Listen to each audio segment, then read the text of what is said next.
y'all. Terrific Tuesday to you. Okay, so one of the things that is nearest and dearest to my heart is understanding that while I count my deficiencies, my disabilities, my disqualifiers that we all have, everybody has something that you think disqualifies you from XYZ.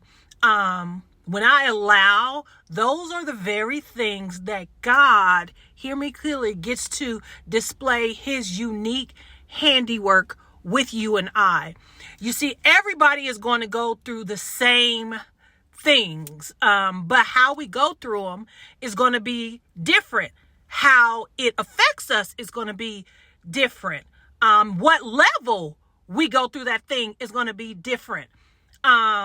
And some of us are not going to overcome and go through it, but we will have a sustaining grace that we still going to be cool in it because we're going to allow God to put his super on our natural, which makes it work. So it's a win-win. So I want to encourage us to not celebrate, but acknowledge and not be ashamed of those things that you count as deficiencies.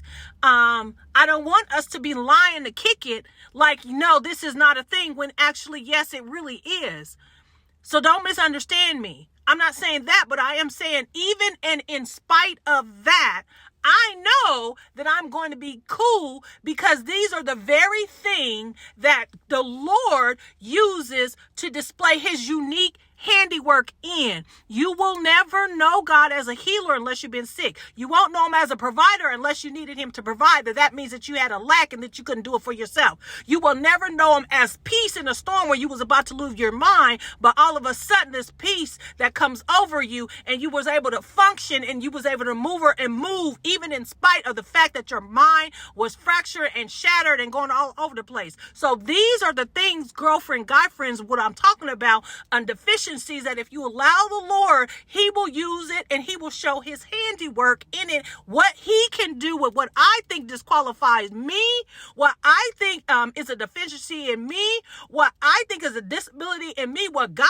does with that things is blows not only your mind, but they, him, her, and its mind, because he doesn't need perfect conditions. He doesn't need that, y'all. We don't need perfect conditions to do that which is perfectly suited for our life.